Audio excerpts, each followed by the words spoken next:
Hola, ¿cómo están? Bienvenidos a Conciencia Inclusiva, este programa que nos enorgullece realizar en CNN Chile.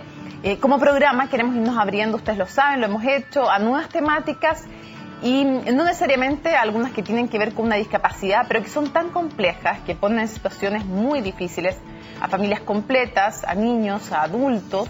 Y el de hoy es el caso, es así. Las alergias alimentarias. No sabemos mucho de este tema.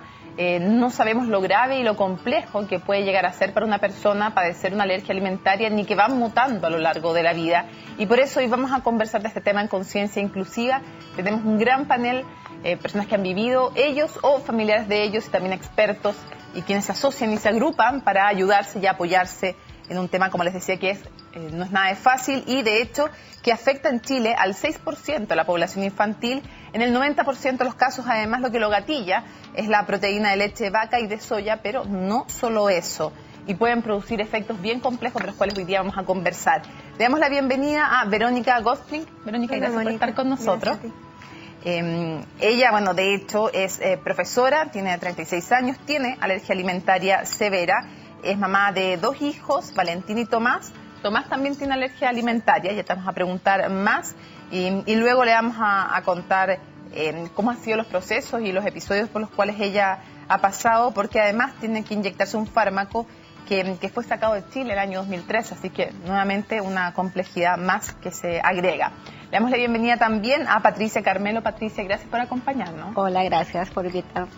Bueno, Patricia es presidenta de la Fundación Creciendo con Alergias. También tuvo la experiencia de una hija de Rocío con alergia alimentaria y estando fuera de Chile, más en Estados Unidos. Así es que ya le vamos a preguntar cómo fue un proceso más encima, lejos de Chile, en otro país, en fin, lejos de tu país también.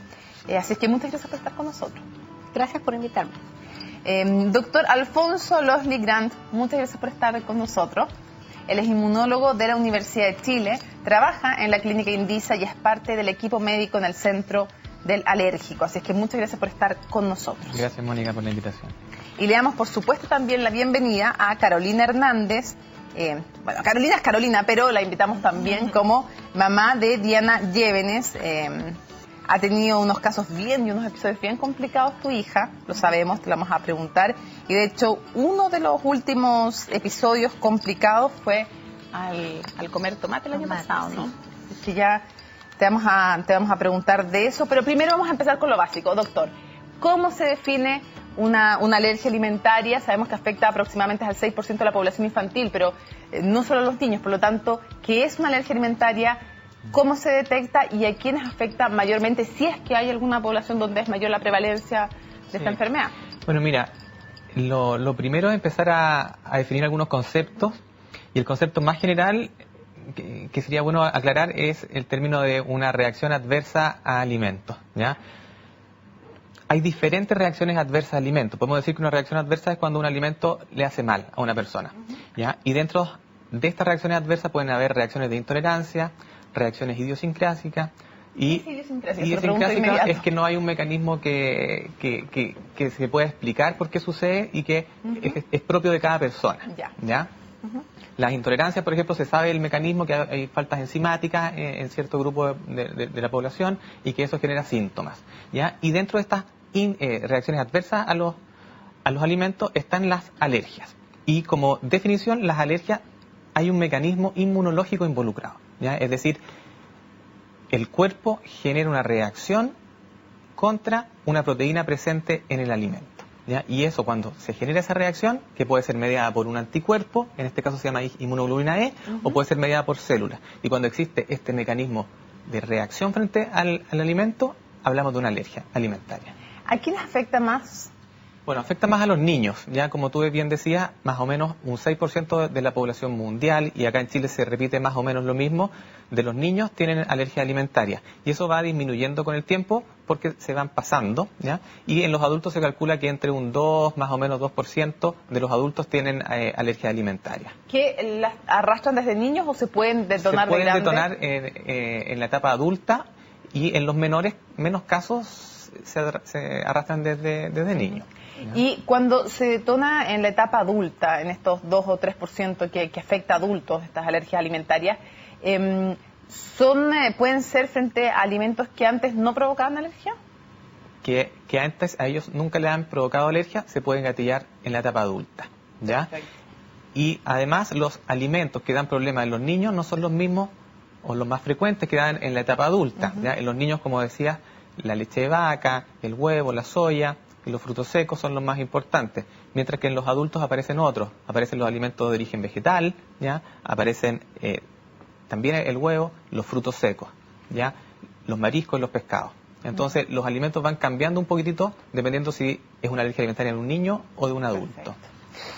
Verónica, tu caso, ¿cómo te descubren la alergia alimentaria y llegaste a estar en la UCI incluso, ¿no? Sí, mira. ¿Cómo fue esto?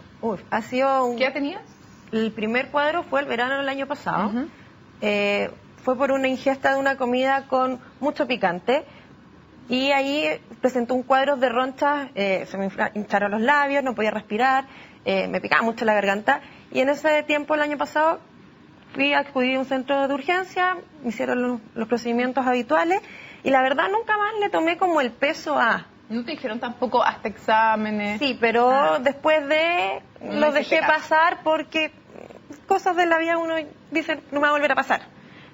Pero sí, nunca consumí nada que tuviera lo que tenía ese alimento ese día, esa comida. Por ende, no comí nunca más pepinillo, no comí ají, pimienta, ni nada que me pudiese provocar alguna reacción. Esto ya un poco sabido porque, como dijiste bien, tengo un hijo de 6 años que sabemos que si sigue el alimento presente va a volver a tener una reacción alérgica. Y el cuadro... Perdón, ¿tú ya sabías lo de tu hijo? Sí. No? Ah, ya, sí, perfecto, sí. Está detectado completamente. Exacto. Ya. Mi hijo tiene 6 años y lo detectamos cuando chico. Ah, ya. Pero... Y ahora, bien, el 29 de diciembre del año pasado me vino el primer shock fuerte, que caí de urgencia, me llevaron a un SAPU porque no había donde más asistir. Y ahí he estado en tratamiento, viendo qué pasa, qué no pasa, tratando de estar con mal. O sea, ahí en ese momento no estuve tan mal como fue hace 3 semanas atrás, que dio el último shock anafiláctico. Caí en la UCI de la clínica Indice. Y me entraron por ley de urgencia, yo no me acuerdo de nada, yo me desvanecí en la calle. ¿Qué habías comido? En la tarde almorcé, ya estaba a dieta, porque como tenía que dejarlo, a dieta se dice cuando tú sacas los alimentos, ya tenía una base de alimentación súper restringida. Entonces comí pollo a la plancha, supuestamente, con lechuga.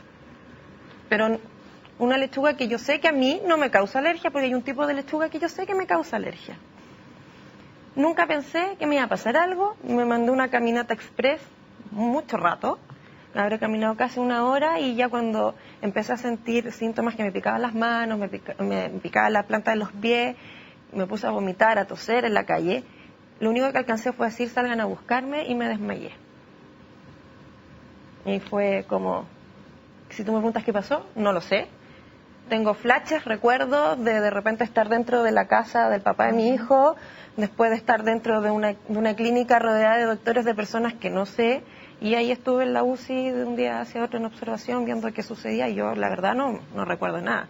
O sea, sí sé que había gente afuera cuando me desmayé, no sé si me desmayé en la calle, si me desmayé adentro. Perfecto. Pero... Doctor, ¿puede llegar a ser así de grave y de violento sí, claro. uno de estos episodios? La anafilaxia, tal como refiere Verónica, son así, son episodios que te dan muy poco tiempo. Anafilaxia. Es una reacción sistémica, ¿ya? En que se involucran más de un órgano comprometido. Por ejemplo, el aparato respiratorio, ¿ya? Pero en casos los más extremos, ¿puede haber riesgo de vida? Sí, claro. O sea, si es que un paciente con anafilaxia no llega rápido a un servicio de urgencia y no se le aplica el tratamiento que es la adrenalina, se puede morir. Me corrijo, puede haber riesgo de muerte. Exactamente. Está en riesgo la vida, me refiero. Exactamente. La anafilaxia es así el riesgo... grave puede ser. Exactamente. Es mortal si es que no se trata en forma oportuna y de manera adecuada. Imagínense la angustia de nuestra invitada, de su familia, los que la conocen, la propia además, pero imagínense cuando esto ataca o afecta a un hijo. Quiero que veamos la historia de Patricia Carmelo, una de nuestras invitadas, y su hija Rocío en la nota que preparó Daniela Herrera. Yo descubrí las alergias de mi hija cuando ella tenía 2 meses al abrir un pañal. Abrí el pañal y estaba lleno de sangre. En ese momento yo no sabía qué era, yo era mamá primeriza y estaba en un país extranjero, mi marido, mi hija y yo. Salimos corriendo a la urgencia. Cuando llegamos salió una pediatra y nos dijo, mira, ella probablemente sea alérgica a la proteína de leche de vaca, simplemente no comas muchas cosas con leche. Hoy me doy cuenta que esa indicación es una indicación errada. Como no hice un tratamiento estricto, ella desarrolló alergias a otros alimentos que yo estaba comiendo en ese momento. Un año yo abrí pañales con sangre. Es devastador anímicamente, emocionalmente, socialmente, es una enfermedad catastrófica. También la realidad de que formalmente todavía no está cubierto el tratamiento, te sientes discriminado como ciudadano en un país donde se cubren las enfermedades y la enfermedad de tu hijo no está cubierta. Pasó un tiempo en que ella solamente comía arroz, después empezó a comer pulpa de un corte de cerdo especial, manzana y quinoa y ciruela. Esas son las 5 cosas que comió Rocío hasta los 3 años. Hoy Rocío superó su alergia a la proteína de leche de vaca, al huevo, a la soya, y Rocío come muchas más cosas. Pero ahora está con una alergia muy acentuada a la palta y el pimentón rojo. Hace poco comí palta y me empezó a picar la lengua. Cuando a ti te ofrecen palta, ¿tú qué dices? Simplemente les digo que me da alergia porque yo he ido a muchas casas de mis amigas y siempre eligen lo más simple, que es como un sándwich. Y eso siempre me preguntan con qué los quieres, con palta, con tomate. Entonces siempre les aviso que yo no puedo comer palta.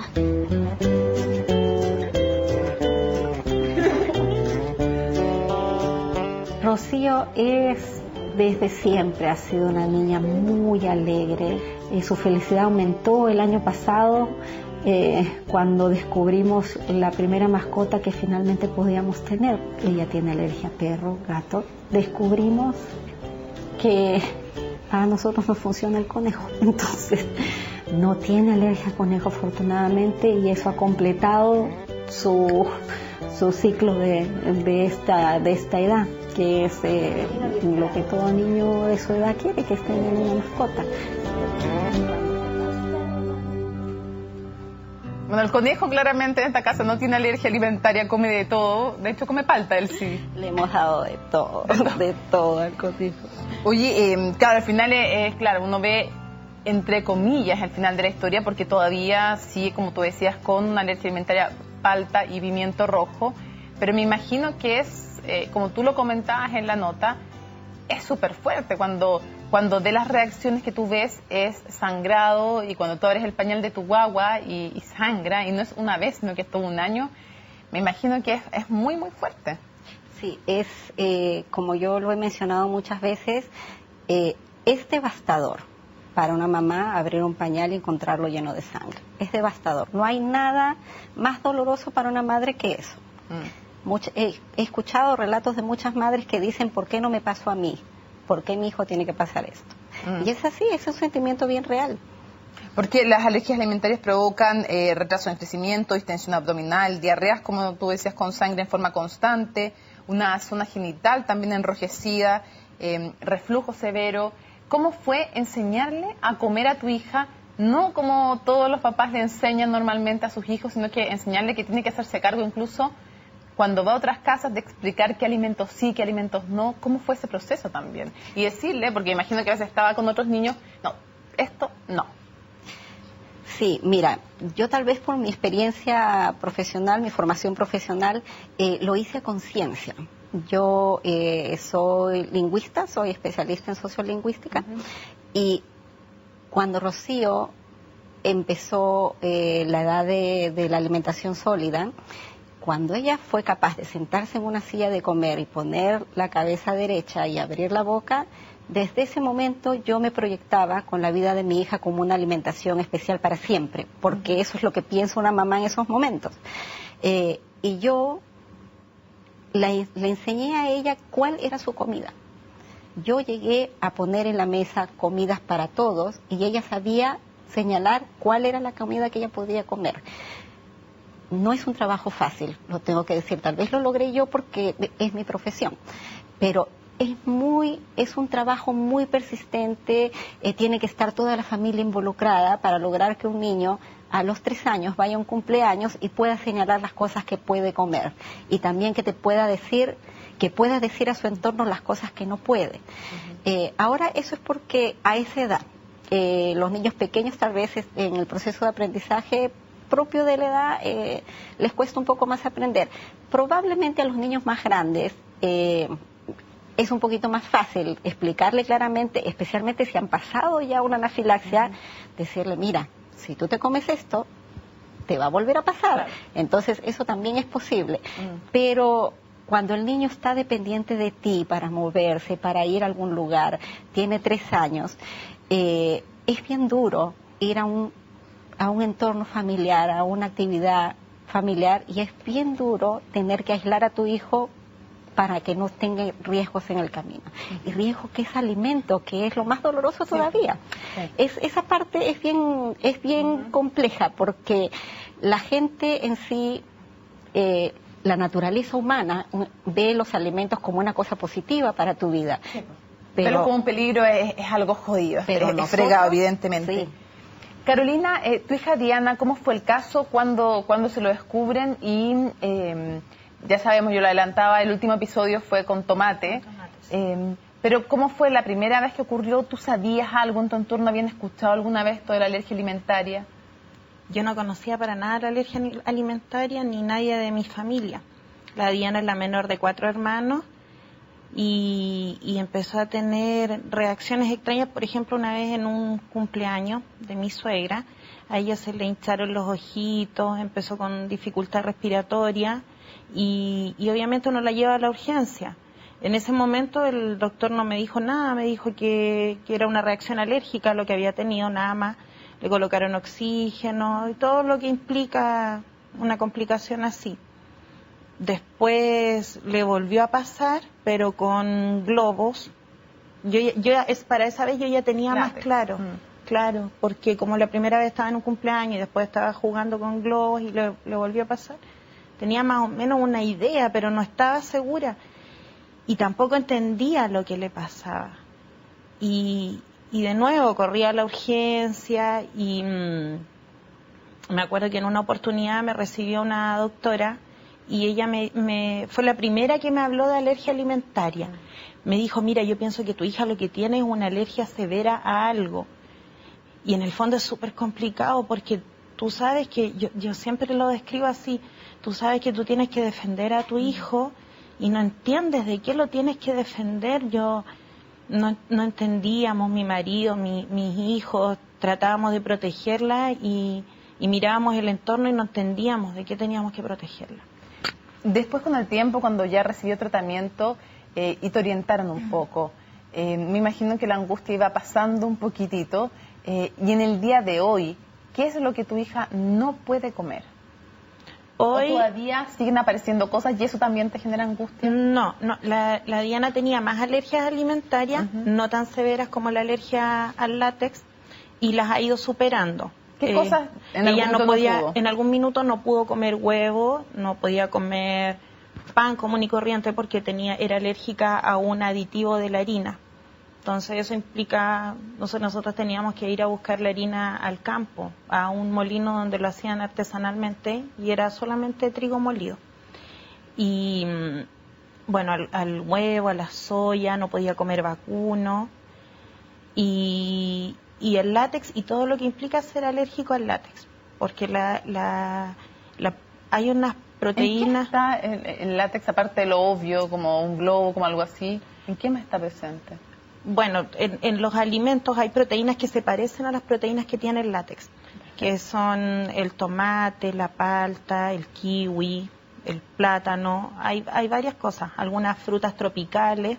Entonces, a mi hija ya no le damos alimentos nuevos, porque no sabemos. Que no tienen certeza que no le van a pasar. Sí, porque en una oportunidad ella tuvo síntomas le compramos un pan dulce y era una harina, no recuerdo en estos momentos. Pero lo hizo mal. Claro, pero era una harina de un fruto que tenía una proteína parecida al látex. No sé si tú me puedes ayudar. No. ¿Y hoy día qué come tu hija? ¿Qué sí puede comer?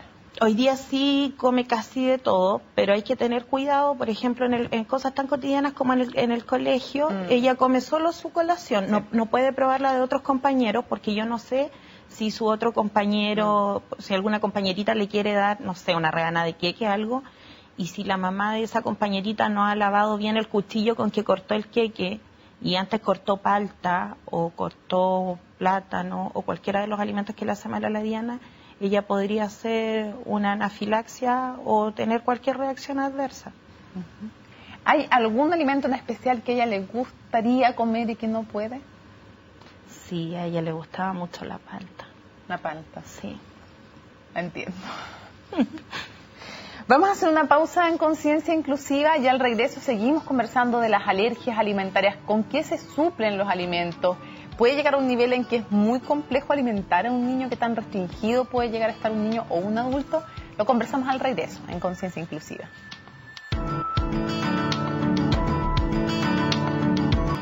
Continuamos en Conciencia Inclusiva hablando de las alergias alimentarias. Quería preguntarte, Patricia, ¿por qué esta necesidad de crear, tú presides la Fundación Creciendo con Alergia? ¿Por qué se creó, cuándo se creó, cómo se financia y por qué pareció algo tan importante de hacer? Mira, la historia de Creciendo con Alergias es una historia muy linda en los inicios. Cuando yo llegué a Chile, llegué con una niña de 9 meses que tenía ojeras, la piel gris y se le caía el pelo. Estaba completamente malnutrida. Porque no toleraba alimentos y yo supongo también no absorbía los nutrientes. Hasta que empezamos un tratamiento correcto, pero antes de ese tratamiento pasó algo que me hizo reflexionar sobre esto. Llegué a una urgencia de una clínica y en la urgencia, para mi sorpresa, porque yo estaba de vuelta de haber vivido 8 años en Estados Unidos, me dijeron, esto es alergia a la proteína de leche de vaca y lo mejor que podemos hacer por ti es derivarte con una especialista en esto. Me derivaron, el especialista me dijo, sí, no has hecho bien el tratamiento, pero no te preocupes que lo vamos a recuperar, vamos a solucionar esto.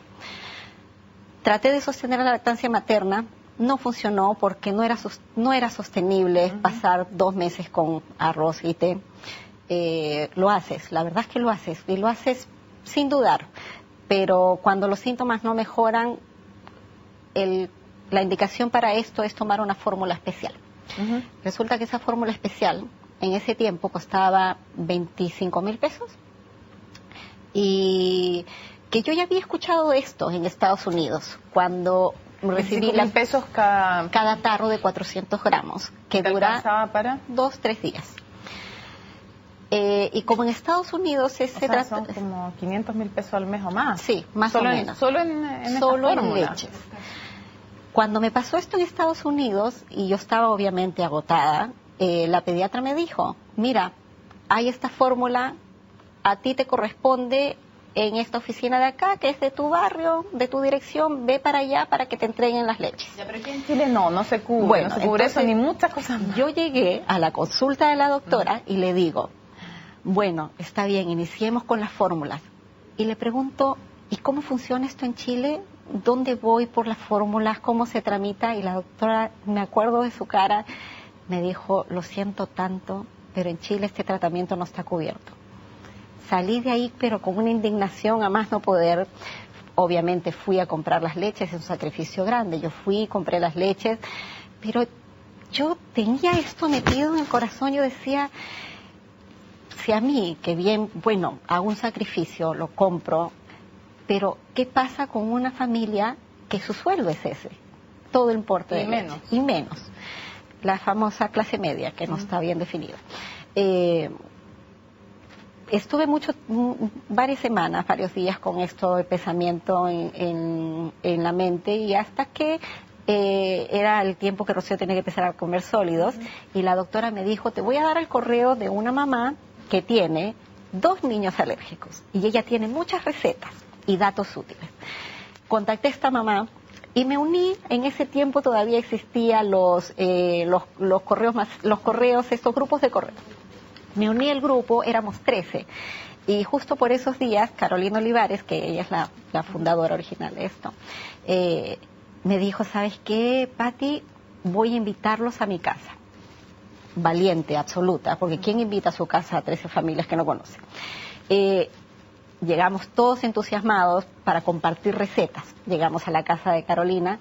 Llegamos 12 padres, parejas y un papá solo. ¿Y ese fue entonces el origen de esta fundación? Fue el origen de la fundación. Tú tocabas que tiene que ver con, muchas veces, con solidaridad, con suplir lo que el Estado debiera hacer y que no hace, con tender redes de ayuda.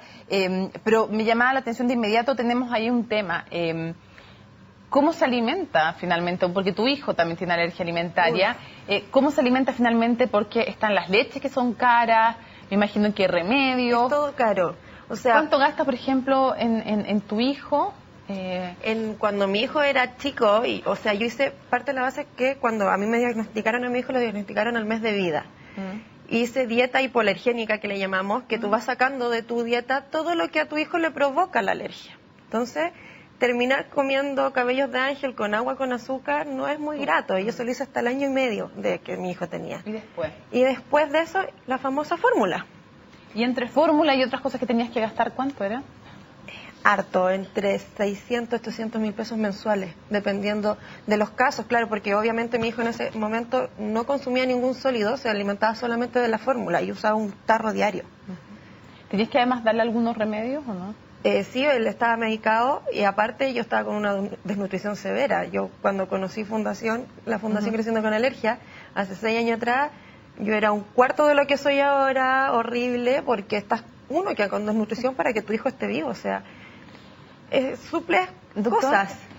Uno entendería que en el caso de que es el único alimento, además estas fórmulas y todo lo que tiene que ver con visitas médicas, con tratamiento, ¿por qué es tan escasa la cobertura? ¿Qué pasa en el sistema privado versus el sistema público? ¿Qué pasa, por ejemplo, en el sistema público? ¿Hay cobertura distinta o no? No, bueno, ahora hay un plan piloto que se está implementando a nivel nacional para empezar a dar estas fórmulas que se llaman fórmulas extensamente hidrolizadas o elementales. En el sistema público. En el sistema público. Ya, pero es piloto. Entonces, para entender la realidad general, ¿qué hace la mamá y el papá? Siempre me gusta hablar de los dos, porque me carga esos programas machistas en que hablan, ¿qué hace la mamá? Así como que el papá no existe. ¿Qué hacen los papás que están en el sistema público hoy en día, salvo ese programa piloto, y que necesitan la única forma de alimentar a sus hijos con la fórmula? Bueno, lo que uno ve y lo que le cuentan los pacientes es que se las arreglan de alguna forma con los vecinos, hacen bingo, van a pedir plata a la municipalidad. O sea, es increíble cómo se mueve la gente para poder comprarle la leche a los niños. Pero están fritos, porque es eso o nada. Es eso o nada, exacto. O sea, eso es la vida de sus hijos, digamos, así de radical. Así es, en esa etapa, por lo menos en los primeros meses de vida. Doctor, ¿hay conocimiento real? Porque yo no sé cuántos llegan detectados por un episodio grave, si se debiera hacer alguna prevención, cómo se podría detectar este tema antes, porque que la detección sea por un caso gravísimo en que ya el niño no puede ni respirar. Sí. Afortunadamente los casos de anafilaxia son pocos, ¿ya? Son pocos. La gran mayoría de los síntomas son moderados, ¿ya? ¿Cierto? Como decía Patti, pueden ser diarreas crónicas, diarreas con sangre, diarreas con mucosidad, pueden haber síntomas cutáneos, dermatitis atópica, urticaria, ¿ya? Pero afortunadamente los casos graves son los menos.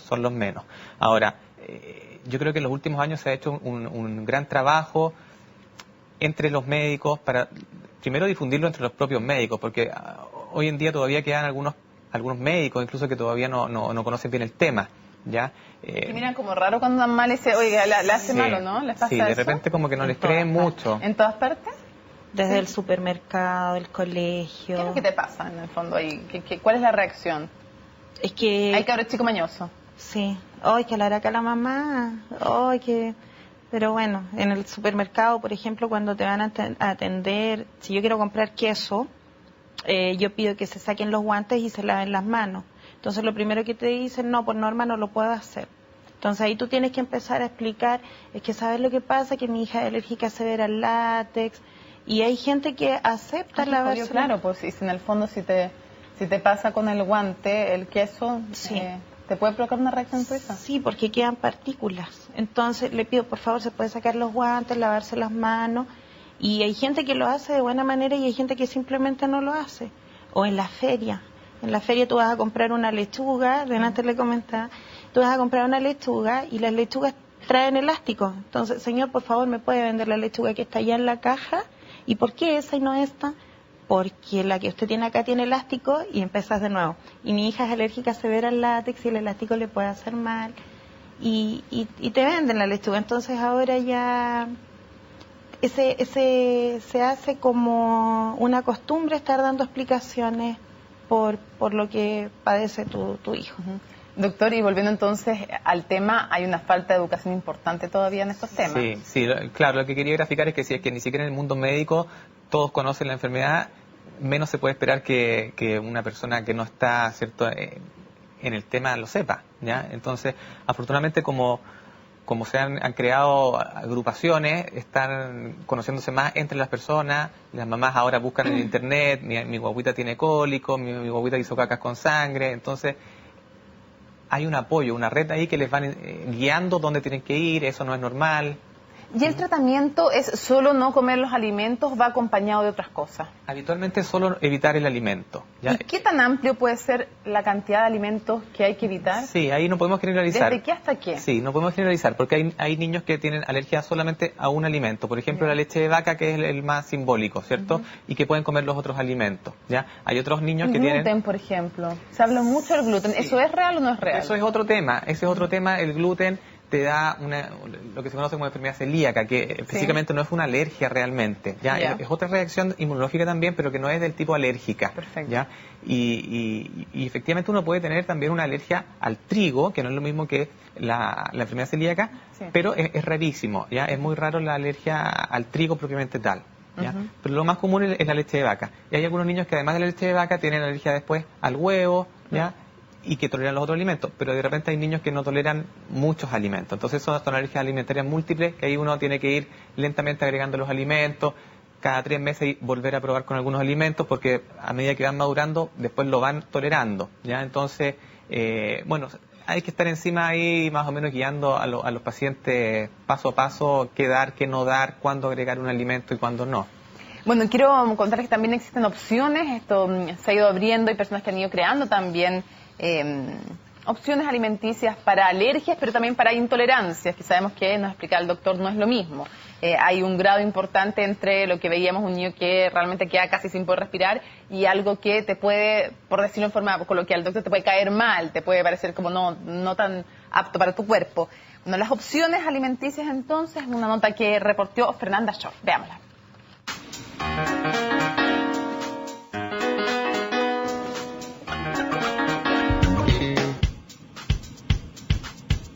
Hace 7 años atrás encontraron que mi hijo es celíaco y nosotros empezamos a cambiar toda la casa, ver cómo podemos dar un alimento y vimos de cerca todas las dificultades que tienen la gente que están en este tema. Y ahí empecé a armar la idea. Teníamos varios productos que queríamos sacar, seleccionamos solo los que tienen la mejor textura y el mejor sabor. Todos son sin gluten, sin leche, sin soya también, sin maní. La novedad de estos productos es, además del sabor, es la textura. Tenemos, por ejemplo, galletas con sal del mar. Entonces aquí hay, además de la salud, también enfocamos mucho para el gourmet del producto, que sea muy sabroso. Nosotros queremos que todo el público que le gusta sabores ricos lo conocen estos productos y lo prueban, porque la verdad no todos ricos tienen que tener gluten.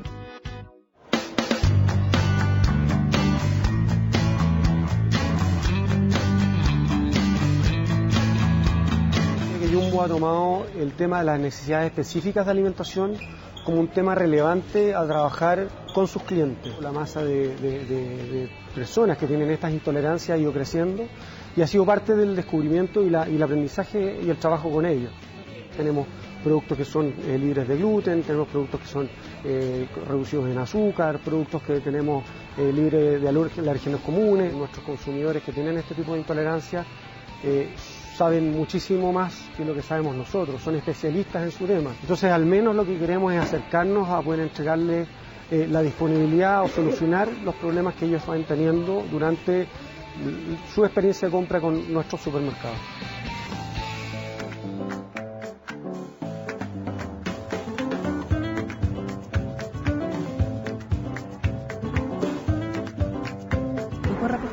Una empresa chiquitita, pyme, que surgió de las necesidades de mis niños de alergia alimentaria para darle una solución a todos aquellos niños y personas que no pueden comer y no pueden compartir en el día a día de alimentos que consumes en los supermercados, en los restaurantes, etc. Son productos para personas celíacas, con restricciones alimentarias. Todos nuestros productos no tienen gluten, no tienen leche, no tienen huevo, no contienen frutos secos, no contienen preservantes ni colorantes. No contienen soya. Nos hemos demorado mucho tiempo en desarrollar los productos para que sean ricos y confiables, de tal manera que no logres sentir la diferencia entre un producto con leche, con harina de trigo, con huevo, que sea lo más similar en forma, en sabor, en consistencia. Bueno, siempre hay contrastes, hay algunas soluciones que van surgiendo, obviamente que todo depende de recursos, en general son alimentos más caros, no están en todos los lugares, lo sabemos, pero era para dar algunas opciones que de a poquito se van creando y se van abriendo. Pero quería preguntarte, Verónica, tú tienes un tema también por el medicamento que necesitas que fue retirado en 2013 del mercado. ¿Lo tienes ahí? Este es el EpiPen, es un autoinyector de epinefrina que obviamente está hecho, si tú lo abres, este es el contenedor, este es el EpiPen, para que cuando tú tienes el choque anafiláctico lo puedas inyectar, pero es un salvavidas, o sea, esto tú tienes que ir sí o sí. Igual tienes que ir al hospital. Exacto. Pero si no está en Chile, tú dices, pucha, entonces, ¿qué hago? Mientras yo encargaba esto, llegaba a Chile, me dio la última crisis. Yo andaba con mis ampollas de adrenalina, que me las pasaron la última vez en el SAPU, por si acaso me pasaba algo, pero no tienes tiempo de reacción para cargar una jeringa, romper una ampolla. Entonces esto llegas y lo inyectas sin arriba de la ropa, y la única forma de que esto esté en mi poder es gracias a la fundación. O sea, la fundación hacen las importaciones por grupo para que nosotros podamos... No hay mercado para porque no lo venden, porque para el fabricante esto no es rentable. Esa es la realidad. Doctor, ¿cómo se afronta este tema también cuando son mercados chicos, pero son remedios necesarios? Sí, bueno, ahí yo no te puedo contar mucho. Ahí habría que hablar a nivel ministerial. ¿Por qué no hay en Chile un medicamento que es... Pero yo no se lo pregunto específicamente por ese, porque obviamente no tiene usted por qué manejar ese caso específico, pero en general como política pública, ¿cuál debería ser respecto de medicamentos que son relevantes ya no para, no estamos hablando del cutis más radiante, sino que estamos hablando de un choque que te puede llevar a la muerte? ¿Cuál debería ser? ¿Debiera existir en algunos lugares? ¿Debiera haber una importación obligatoria? Debiera haber, claro. Es un medicamento que sí o sí deberíamos tener en Chile. Está en todos los otros países de Sudamérica. O sea, ¿esto está? Sí, absolutamente. Ya está en todas partes. Y bueno, ya hasta hace unos años estaba también en Chile, ya, pero claro, como decía Verónica, no era rentable para la industria que lo traía. Pero perdón, ¿en los otros países en los que está presente porque es rentable o también en algunos casos se hace cargo el gobierno de importarlo? Bueno, no manejo mucho la información a nivel de los gobiernos, ya, pero es mucho mayor la población en los otros países, que somos nosotros un país muy pequeño, ¿cierto? Pero está en Argentina, está en Brasil, está en Colombia, está en Perú, ya, entonces claro, nosotros deberíamos tenerlo. Patricia, traer eso, claro, un logro de la fundación. Yo preguntaba, ¿qué te decía el fabricante? Yo sé que decía que no es rentable, pero en los otros países, ¿en todos los otros países alcanza el mercado o en algunos casos funciona vía fundaciones, vía gobierno? ¿Cómo se hace? Mira, yo tengo conocimiento que tal vez estaban antes, pero ahora, de hecho, tengo entendido que somos el único país en Latinoamérica. En Canadá y en Estados Unidos sí los tienen. En Argentina lo tienen de la misma forma que lo traemos nosotros, pero allá lo importa una clínica privada. Entonces trae mucho más volumen. Pero está en Argentina, sí. No está en Chile porque como mercado es un mercado muy pequeño. Son muy pocas unidades las que se necesitan comparado con otros mercados. Okay. Pero ustedes han logrado a través de la fundación la importación. Quiero saber qué otros logros más han habido, porque por ejemplo para las mamás la extensión del postnatal cuando hay una alergia alimentaria también de sus hijos es un logro importante. Sí, ese es un logro que en realidad nosotros impulsamos y perseguimos con mucha determinación, porque realmente creemos que la madre que hace el sacrificio de hacer una dieta especial para mantener la lactancia materna debe estar con su hijo, asegurarse que el niño tenga un tratamiento adecuado. ¿Y hasta qué tiempo se puede extender el postnatal? Por ley en Chile es hasta el año. Hasta el año, ya. ¿Quería saber si era la norma o si era un poco más, un poco menos? No, es hasta el año. O sea, el postnatal es hasta los 6 meses y nosotros logramos que la alergia alimentaria fuera incluida para poder extender el postnatal hasta un año. Perfecto. Y también ustedes han trabajado el tema del etiquetado de alimentos. ¿Cómo era antes del trabajo que ustedes hicieron y qué consiguieron respecto al etiquetado? Mira, antes en el 2007, en el 2008, Chile era un país donde no había absolutamente nada. Incluso la palabra alergia alimentaria no era usada, ni siquiera por los doctores, como comenta el doctor Lojny. Era un escenario bien complejo y en ese momento nosotros mirábamos mucho cuáles eran los avances que había en otros países, y una de las primeras cosas que nosotros le pusimos trabajo fue a la ley de etiquetas. ¿Y hoy día qué tienen que tener respecto de alergias alimentarias los alimentos? Y hoy en día, a partir del 2010, se hizo obligatorio por ley de Estado que en Chile se etiquete la presencia de alergenos comunes en los etiquetados de los productos. El paso previo a eso fue algo muy interesante y que es único de Chile dentro de la gran gama de países. Chile en el 2009, el Estado chileno reconoció que en Chile existe una enfermedad que se llama alergia alimentaria y determinó cuáles eran los 8 alergenos comunes. Dijo, en Chile, leche, soya, huevo, trigo, avena, pescado, marisco, maní, frutos secos son alergenos que afectan a la población. Lo publicó en el diario oficial y eso motivó a los países vecinos a perseguir lo mismo, lo cual es algo que nos tenemos que sentir orgullosos. Doctor, quería preguntarle, cuando hablamos de, sobre todo, niños con alergia alimentaria importante, severa, ¿llega en algún minuto a ser difícil suplir las necesidades nutritivas o cómo se las terminan ingeniando? Porque a un niño que además que a lo mejor puede costarle comer, decirle solo esto otro no, ¿cómo se maneja eso? ¿Hay casos en que llega a ser difícil lograr la nutrición? Es difícil y ahí generalmente nosotros nos podemos apoyar con nutricionistas, nutriólogas para que vayan balanceando, ¿cierto?, las pocas cosas, los pocos alimentos que pueden comer los niños. Nos van diciendo recomendaciones, podemos agregar esto, podemos agregar lo otro, y ahí vamos nosotros tratando de hacer una dieta más equilibrada, ¿ya? Pero es difícil, sobre todo si es que no se cuenta con esta fórmula.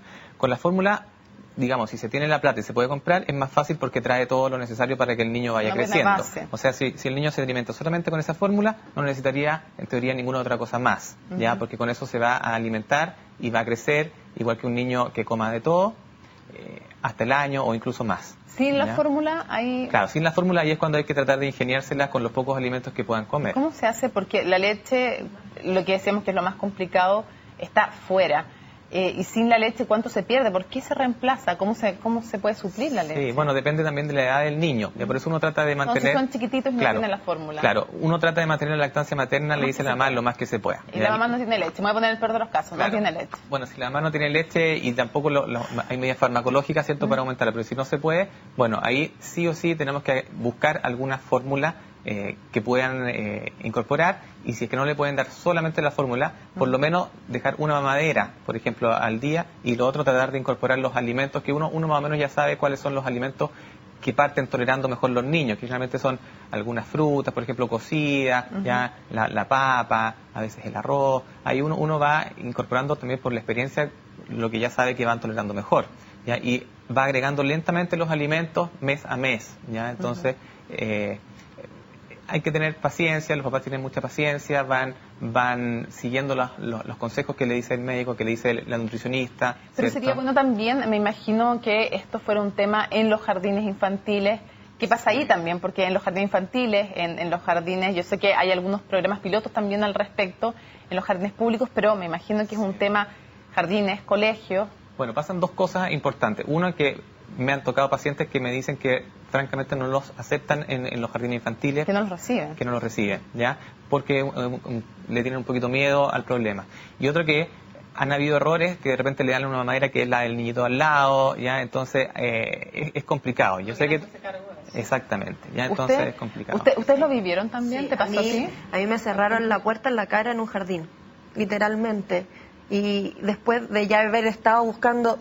Bueno, mi hijo tenía prohibición de ir al jardín porque tenía su sistema inmune muy bajo. Y cuando le dieron de alta, ya empezamos a buscar jardines y de verdad que te den con la puerta en la cara, literalmente, es fuerte.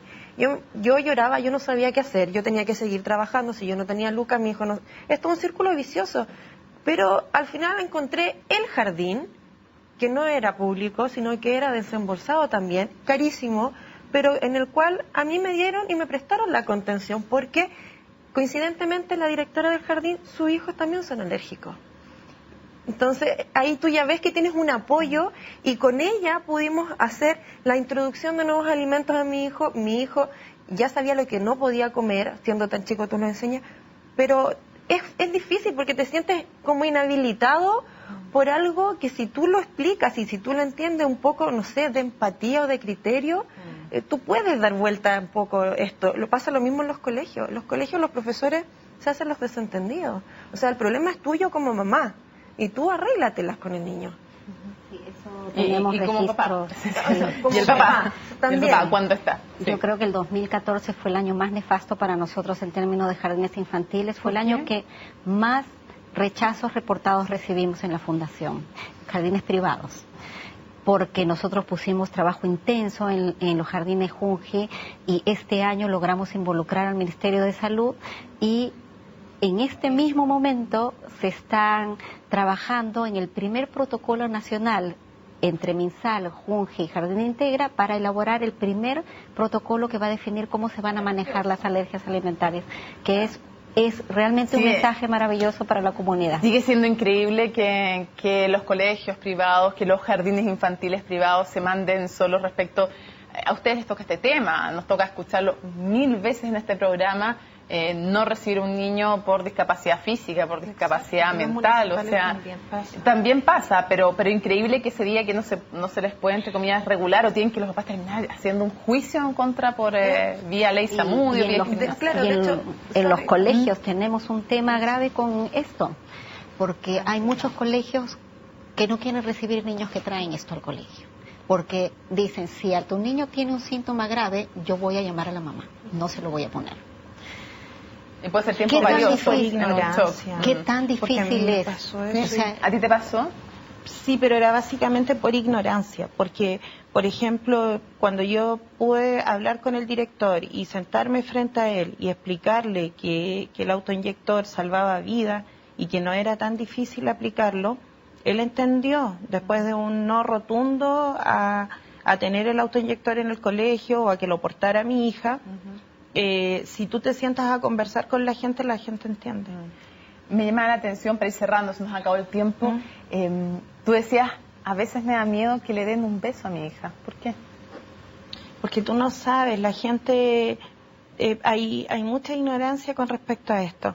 Entonces de repente tú te imaginas si alguien comió algo que ella no puede comer y se acerca y no se ha lavado bien las manos o tiene en la boca restos del alimento que a ella le hace mal, eso te asusta, te aterra, pero son cosas que uno tiene que aprender a lidiar. Pero te asusta igual, digamos, el miedo está.